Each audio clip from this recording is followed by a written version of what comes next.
जय हिंद साथियों, स्वागत है आप सभी का हमारे यूट्यूब चैनल अड्डा 730 स्टडी में। तो दोस्तों, आज आपके लिए एसएससी जीडी एग्ज़ाम 2021 के जो प्रैक्टिस सेट हमने स्टार्ट किया है, इसका आज पार्ट 2 हल करेंगे। इससे पहले एक हमने पार्ट हल किया है। तो आपके अब एग्ज़ाम डेट आ गई है, अंतिम दिनों में हम अब प्रैक्टिस सेट से ही आपके सिलेबस को पूर्ण करवाएंगे। 25 क्वेश्चनों का दम है और जितना भी आप इसमें सही करें उसका अपना स्कोर कमेंट बॉक्स में लिख के जाएं। अगर किसी क्वेश्चन में आपको डाउट है तो वो भी आप कमेंट बॉक्स में बता दें, हम आपको उसका रिप्लाई ज़रूर देंगे। ठीक है, चलिए तो बिना देरी के सेशन को स्टार्ट कर लेते हैं। और अभी तक आपने अगर चैनल को सब्सक्राइब नहीं किया है तो चैनल को सब्सक्राइब कर लेंगे, बेल आइकन दबा लेंगे, नोटिफिकेशन आपके पास पहुंच जाएगा। मैं आपकी जानकारी के लिए बता दूं, ये क्लास आपकी डेली शाम को 6 बजे होती है, 6 PM पर। ठीक है, शाम को 6 बजे डेली ये क्लास होती है, तो आप लोग इस क्लास को डेली शाम को 6 बजे ले सकते हैं। तो चलिए शानदार क्वेश्चनों की श्रृंखला में आज का पहला क्वेश्चन देखते हैं। वेरी इंपॉर्टेंट, जो भी क्वेश्चन आपको करवाऊंगा शानदार होंगे और बहुत इंपॉर्टेंट क्वेश्चन होने वाले हैं। ठीक है, चलिए आज का पहला क्वेश्चन देखते हैं। राइट आंसर देंगे सभी लोग। बहुत शानदार क्वेश्चन है, 1 मिनट रुक जाइएगा।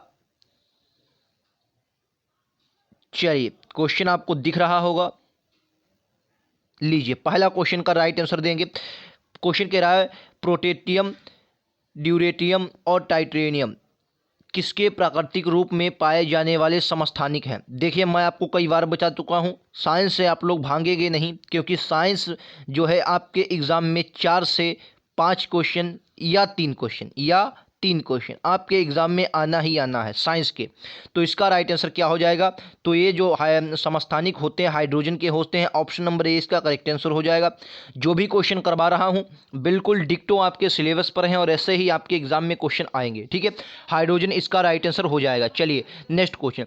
कुछ क्वेश्चन टफ हैं, कुछ क्वेश्चन सरल हैं, पूरा कॉम्बिनेशन लेके आया हूं, बिल्कुल जैसा आपके एग्जाम में देखने को आपको मिलेगा। ठीक है, चलिए राइट आंसर इस वाले क्वेश्चन का बताएंगे। कह रहा है पृथ्वी का द्रव्यमान कितना है, बताइए राइट आंसर कितना हो जाएगा, बताइए। जो भी आप स्कोर करें कमेंट बॉक्स में नीचे जरूर लिख के जाएं। किसी क्वेश्चन में आपको डाउट है तो भी आप उस क्वेश्चन को जरूर लिखें कमेंट बॉक्स में, मैं आपको उसका रिप्लाई जरूर दूंगा। इसका राइट आंसर आपको देना, पृथ्वी का द्रव्यमान कितना हो जाएगा। तो कहेंगे सर पृथ्वी का जो द्रव्यमान होता है वो 6 मल्टीप्लाइड 10⁻24 किलोग्राम होता है। क्लियर है? चलिए right answer option number B, जितने लोग दे रहे हैं सभी का राइट आंसर आ रहा है। शाम को डेली ये क्लास आपकी होती है 6 PM पर, तो डेली हमारे साथ जुड़ेंगे शाम को 6 बजे इसी चैनल अड्डा 730 स्टडी पर। चैनल सब्सक्राइब कर लेंगे, नोटिफिकेशन आपके पहुंचता जाएगा। चलिए ये लीजिए आपका अगला क्वेश्चन, और ये क्वेश्चन पॉलिटी से है, क्योंकि पॉलिटी भी आपके एग्जाम में अच्छी खासी आनी है। चलिए राइट आंसर देंगे। कह रहा है भारतीय संसद का उच्च सदन किसे कहा जाता है। चलिए राइट आंसर देंगे, भारतीय संसद का उच्च सदन किसे कहा जाता है। इस वाले क्वेश्चन को मैं आपको विस्तार से बताता हूं। देखिए, भारत के संविधान में संसद कितने से बनकर बनती है। सबसे बहुत एक बात, अहम बात याद रखेंगे, बहुत से लोग संसद कह देते हैं संसद के 2 अंग हैं, लेकिन ये गलत है। संसद 3 लोगों से मिलकर बनी है। कितने लोगों से? 3 लोगों से मिलकर बनी होती है। कौन कौन से 3 लोग हैं मैं आपको बताता हूं। देखिए, संसद जो है ये पहले नंबर में आपके आती है प्राइम मिनिस्टर यानी कि राष्ट्रपति। ठीक है, राष्ट्रपति। उसके बाद आते हैं लोकसभा और फिर आपकी आती है राज्यसभा। फिर क्या आती है आपकी? राज्यसभा। देखिए राज्यसभा। अब बात करते हैं कि स्थायी सदन कौन सा है। तो देखिए ये जो राज्यसभा होती है आप लोगों, अच्छा सबसे पहले आप क्वेश्चन में बताइए राज्यसभा का कार्यकाल कितना होता है। मैं आपको बता दूं, लोकसभा का जो कार्यकाल होता है, लोकसभा का कार्यकाल कितना होता है? 5 वर्ष। राज्यसभा का कार्यकाल क्या हो रहा है बताइए। बहुत इंपॉर्टेंट क्वेश्चन है और आपके एग्जाम में पूछा जा सकता है। बताइए राज्यसभा का कार्यकाल कितना होता है। ठीक है, जो लोग राज्यसभा का कार्यकाल 6 वर्ष दे रहे हैं, बहुत गलत बात है, ये क्वेश्चन आपका गलत है। 6 वर्ष राज्यसभा का कार्यकाल नहीं होता है। राज्यसभा का कोई कार्यकाल नहीं होता। क्या है? कोई कार्यकाल नहीं होता है, याद रखेंगे। आप कहेंगे 6 वर्ष क्या होता है, तो देखिए राज्यसभा के जो राज्यसभा है इसके सदस्यों का कार्यकाल, किसके, बहुत ध्यान से सुनिएगा, सदस्यों का जो कार्यकाल होता है, सदस्यों का कार्यकाल ये आपका होता है 6 वर्ष। ये कितना होता है? 6 वर्ष। और राज्यसभा का कोई कार्यकाल नहीं होता, इसलिए इसे क्या कहते हैं? इसलिए इसे क्या कहते हैं? स्थायी कहते हैं, स्थायी सदन कहते हैं, क्योंकि ये विघटन कभी नहीं होती। और स्थायी सदन होने के कारण क्या है? ये उच्च सदन है, उच्च सदन है। इसको क्या कहते हैं? लोकसभा को निम्न सदन कहा जाता है। क्या कहा जाता है? निम्न सदन कहा जाता है लोकसभा को, याद रखेंगे। चलिए अब इसके मैं आपको कुछ बता दूं, एक इसमें लोग अनुच्छेद में, आर्टिकल में बहुत कन्फ्यूजन होते हैं, तो ये बात आप लोग याद रखें। सरल, सरल याद रखेंगे, जिंदगी में कभी नहीं भूलेंगे इसका अनुच्छेद। सरल से क्या होता है? 7 से 79 यानी कि 79, रा से 80 और ला से 81। मुझे बताने की जरूरत नहीं, सन से संसद, संसद का हो जाएगा 79, रा से राज्यसभा का 80, लो से ला से लोकसभा का 81। ठीक है, याद रखेंगे, आर्टिकल हैं ये, बहुत याद रखने वाली बात है।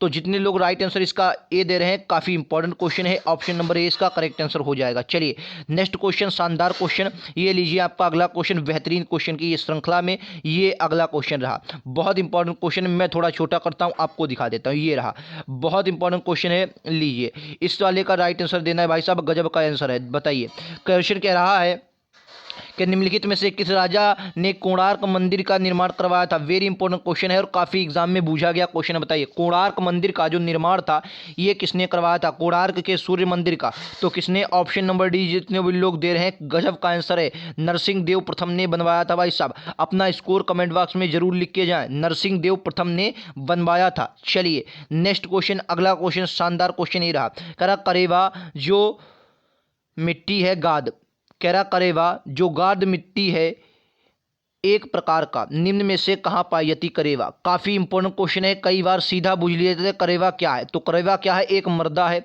मृदा क्यों फेमस है? क्योंकि यहाँ पर जाफरान, जिसे आप लोग केसर कहते हैं, केसर, केसर की खेती होती है, जिसे आप जाफरान भी कहते हैं। क्या कहते हैं भाई साहब? जाफरान भी कहते हैं। एक मिनट,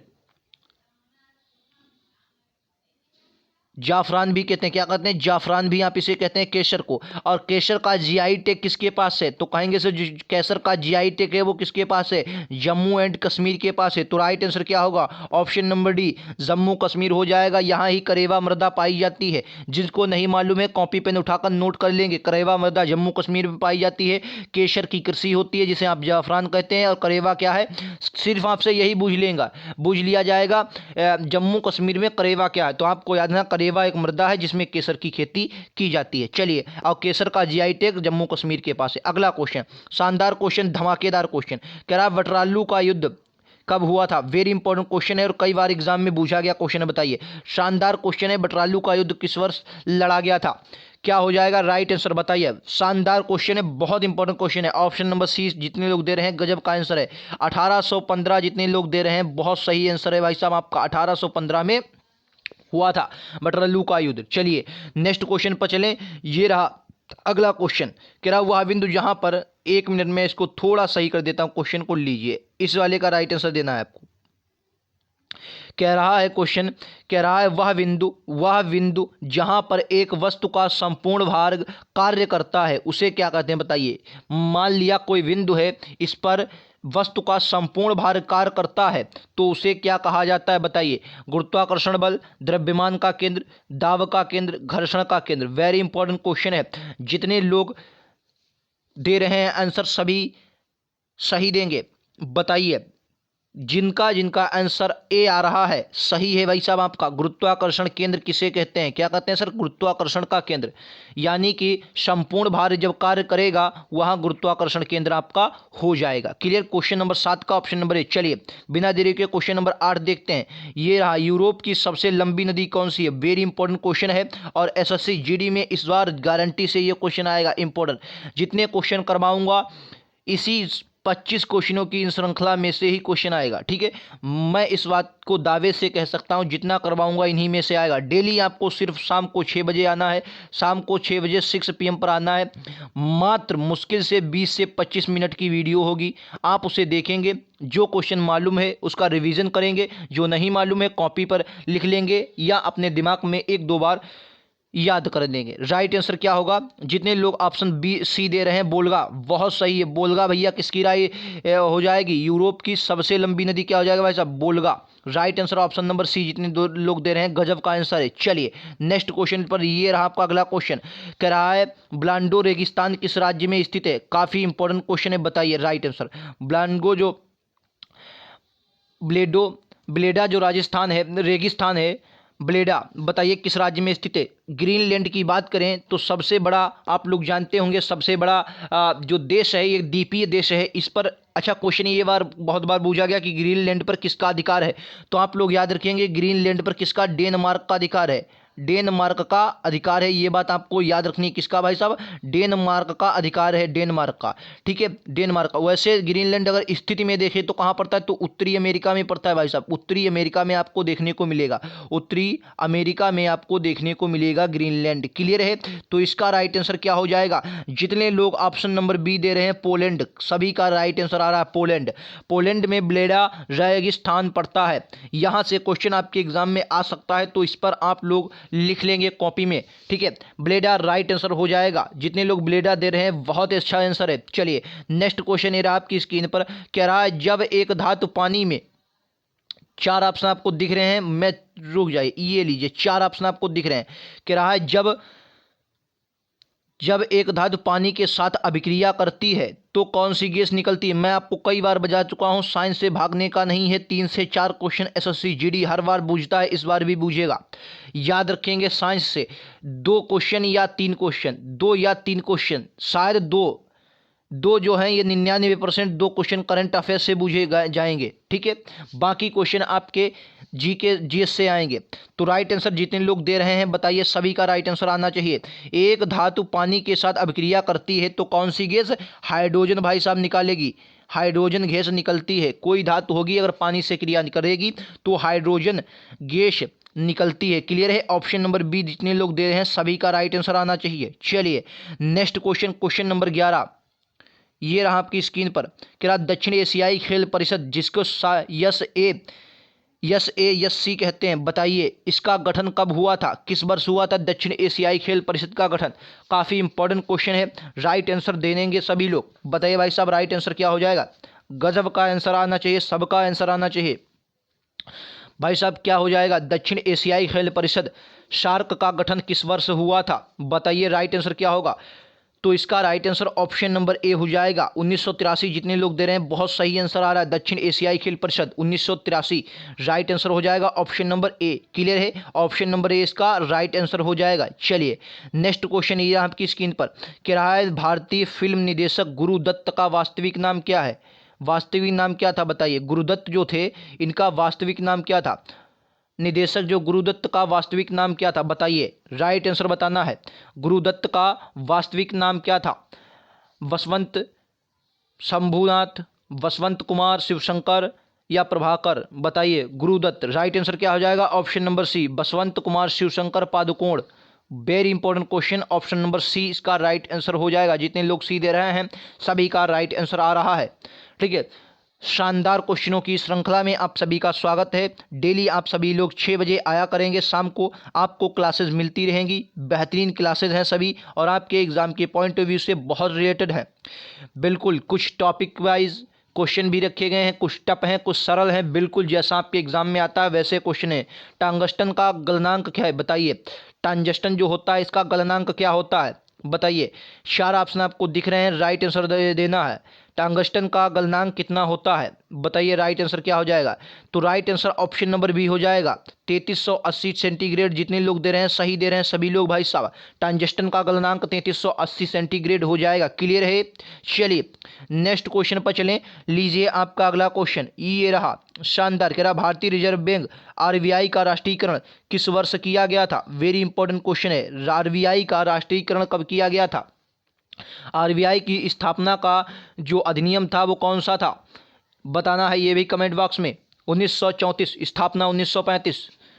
ठीक है, और राष्ट्रीयकरण 1949 में हुआ था। याद रखेंगे 1949 में इसका राष्ट्रीयकरण हुआ था। अच्छा, नाबार्ड कई बार आपके एग्जाम में पूछी गई है, नाबार्ड का बता दीजिए, नाबार्ड की स्थापना कब हुई थी। तो बताइए नाबार्ड की जो स्थापना हुई थी 1982 में हुई थी। अच्छा, 1982 में एक और बैंक थी, बताइए क्या नाम हो जाएगा। 1982 में एक जो और बैंक थी उसका नाम एक्सिम बैंक था। क्या था, एक्सिम बैंक। एक्सिम बैंक की भी स्थापना कब हुई 1942 में। और इन सभी चाहे आप आरबीआई ले लें, चाहे नाबार्ड ले लें, चाहे एक्सिम ले लें, इनका मुख्यालय कहाँ हो जाएगा तो कहेंगे सर मुंबई। मुंबई इनका मुख्यालय हो जाएगा। क्लियर है, मुंबई। चलिए अगला क्वेश्चन ये रहा आपकी स्क्रीन पर। काफ़ी बाण सागर जो किस बाण सागर जो बांध है ये किस नदी पर बनाया गया, बताइए किस नदी पर बनाया गया है बाण सागर बांध अवस्थित है। क्वेश्चन जो भी हैं आपके एग्जाम के बिल्कुल रिलेटेड हैं। बाण सागर बांध बताना है आपको कहाँ बनाया गया है, काफ़ी इंपॉर्टेंट सेशन है ये आपका, बताइए। तो जितने लोग आंसर दें सभी लोग सही दें। बाण सागर बांध चंबल नदी, सोन नदी, नदी या कृष्णा नदी। तो मैं आपको बता दूं सोन नदी, सोन नदी पर बनाया गया, ऑप्शन नंबर बी। जितने लोग दे रहे हैं सही दे रहे हैं। अच्छा एक कमेंट बॉक्स में ये भी बता देना है आपको सोन नदी किसकी सहायक नदी है, बताइए किसकी सहायक नदी है, बताइए सहायक नदी किसकी है। तो बहुत से लोग इसमें यमुना में कन्फ्यूजन करते हैं, क्या कहते हैं यमुना, लेकिन आपको याद रखना है यमुना ये नहीं है, 2 बार मैं काट रहा हूँ। राइट आंसर क्या होगा, गंगा होगा। ये नदी ऊपर की ओर बहती यानी कि उत्तर की ओर बहती हुई चली जाती है सोन नदी।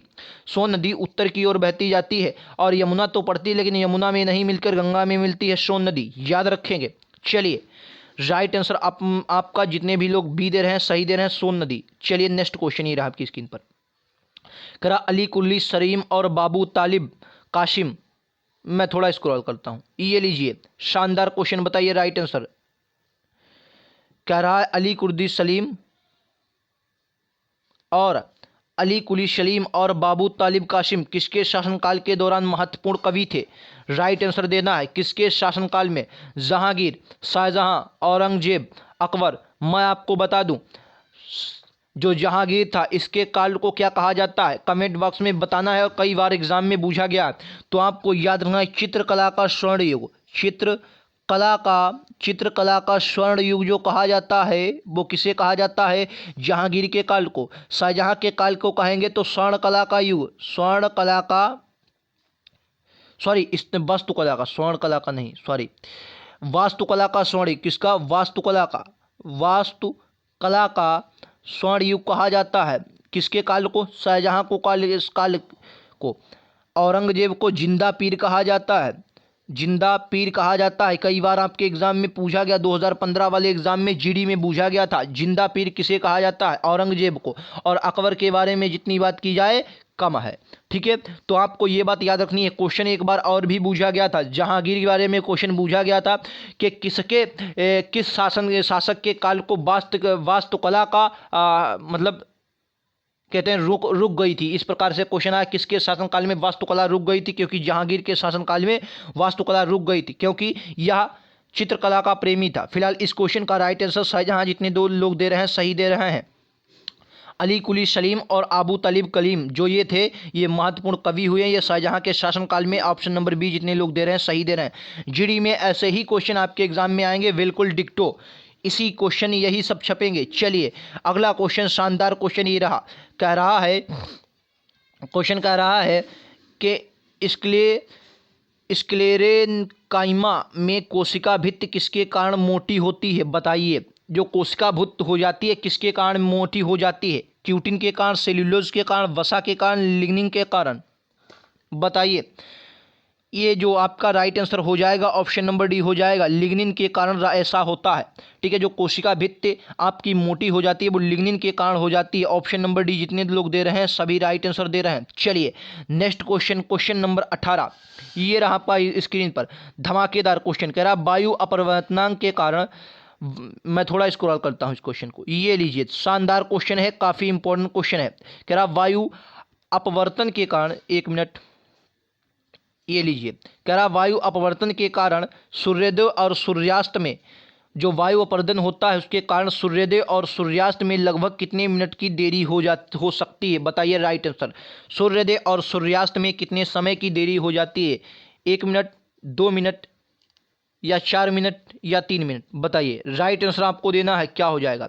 जो इसमें देरी होती है वो 2 मिनट की हो जाती है। ऑप्शन नंबर बी जितने लोग दे रहे हैं करेक्ट आंसर है, ठीक है। ऑप्शन नंबर बी इसका राइट आंसर हो जाएगा। चलिए शानदार क्वेश्चन का अगला सीरीज का ये रहा दावेदार क्वेश्चन, अमीबा में प्रजनन कैसे होता है। और मुझे लगता है ये क्वेश्चन आपके एग्जाम में आ सकता है, अमीबा में प्रजनन कैसे होता है, बताइए। काफ़ी इंपॉर्टेंट क्वेश्चन है, गजब का क्वेश्चन है। कुछ इस पीडीएफ में साइंस के 1-2 क्वेश्चन ज़्यादा, शायद 6 या 7 क्वेश्चन हो गए हैं। फिलहाल अगला जो सेशन आएगा मैं उसमें और भी अच्छे क्वेश्चन लाऊंगा और विषयों से लेकर। फिलहाल जो क्वेश्चन मैं ला रहा हूँ बिल्कुल ऐसा ही आपके एग्जाम में आने वाला क्वेश्चन है। राइट आंसर क्या हो जाएगा? तो इसका राइट आंसर हो जाएगा द्विखंडी द्वारा। जो अमीबा में प्रजनन होता है किसके द्वारा होता है? द्विखंडी द्वारा। ऑप्शन नंबर ए जितने लोग दे रहे हैं गजब का आंसर है, द्विखंडी द्वारा अमीबा में प्रजनन होता है। चलिए नेक्स्ट क्वेश्चन, क्वेश्चन नंबर 20। ये रहा आपका अगला क्वेश्चन, कह रहा हमीदा बानो बेगम किसकी माँ थी? बताइए, काफ़ी इंपॉर्टेंट क्वेश्चन है, हिस्ट्री का शानदार क्वेश्चन। हमीदा बानो बेगम जो थी ये किसकी माँ थी? तो मैं आपको बता दूं, हमीदा बानो बेगम जो थी ये हुमायूं की क्या थी? पत्नी थी। हुमायूं की जब पत्नी होंगी तो वो माँ किसकी होंगी? सम्राट अकबर की। हमीदा बानो सम्राट अकबर की माँ थी। क्लियर है? और हमीदा बानो हुमायूं की पत्नी थी। क्लियर है? चलिए नेक्स्ट क्वेश्चन और आज का शानदार अगला क्वेश्चन ये रहा आपकी स्क्रीन पर। क्या संविधान की द्वितीय अनुसूची का संबंध किससे है? बताइए, काफ़ी इंपॉर्टेंट क्वेश्चन है और आज का सेकेंड लास्ट क्वेश्चन है। कह रहा संविधान की द्वितीय अनुसूची में क्या है? द्वितीय अनुसूची का संबंध किससे? बताइए बताइए। तो ऑप्शन किसके साथ आप लोग जाएंगे? ये शपथ ग्रहण करना किस में है? बताइए, शपथ ग्रहण करना ये आपकी तीसरी अनुसूची में पड़ता है। क्लियर है? तो आपके जो पदाधिकारियों का वेतन है वो आ जाएगा अनुसूची 2 में। किसमें? अनुसूची 2 में पदाधिकारियों के वेतन आ जाएंगे। पदाधिकारियों के वेतन भत्ते द्वितीय अनुसूची में आ जाएंगे। चलिए अब आपका अगला क्वेश्चन शानदार क्वेश्चन ये रहा है जिसका जवाब आप लोग कमेंट बॉक्स में देंगे। क्वेश्चन नंबर 22 कह रहा है पुराणों की संख्या कितनी है? 18, 19, 20, 21। इसका जवाब आप लोग देंगे कमेंट बॉक्स में। तो आज के 22 क्वेश्चन में से आपको बताना है कितने की है। आप कहेंगे सर 25 क्वेश्चन क्यों नहीं थे? तो मैं आपको बता दूं 25 क्वेश्चन इसलिए नहीं थे क्योंकि 3 क्वेश्चन मैं कह रहा हूं, 2 से 3 क्वेश्चन आपके करंट अफेयर्स के आएंगे जो मैं इस PDF में नहीं ले रहा हूं। जो भी क्वेश्चन ले रहा हूं आपके बिल्कुल डायरेक्ट यहीं से आने हैं। इसका राइट आंसर आप लोग कमेंट बॉक्स ऑफलाइन में ज़रूर देंगे, पुराणों की संख्या कितनी है। ठीक है? और बाकी 22 में से आपने स्कोर कितना किया वो भी बता कर जाएंगे। 22 में से जिसके 20 प्लस आ रहे 20 आ रहे हैं, बहुत अच्छा स्कोर है उसका 20। ठीक है? 20 स्कोर बहुत अच्छा है क्योंकि GS में बहुत कम ही लोग पूरे में पूरे कर पाते हैं, नाम मात्र में लोग पूरे में पूरे करते हैं, सबको नहीं मालूम होता है पूरे में पूरे नंबर लाना। ठीक है? लेकिन अगर 20 कर रहे हैं तो ये आपका स्कोर शानदार स्कोर की श्रेणी में आता। लिंक आपको नीचे डिस्क्रिप्शन में दिया गया है, वहां से जाकर SSC GD के सारे वीडियोज आप हमारे देख सकते हैं। तो मिलते हैं अगले वीडियोज़ में, आज के लिए इतना ही। Thank you.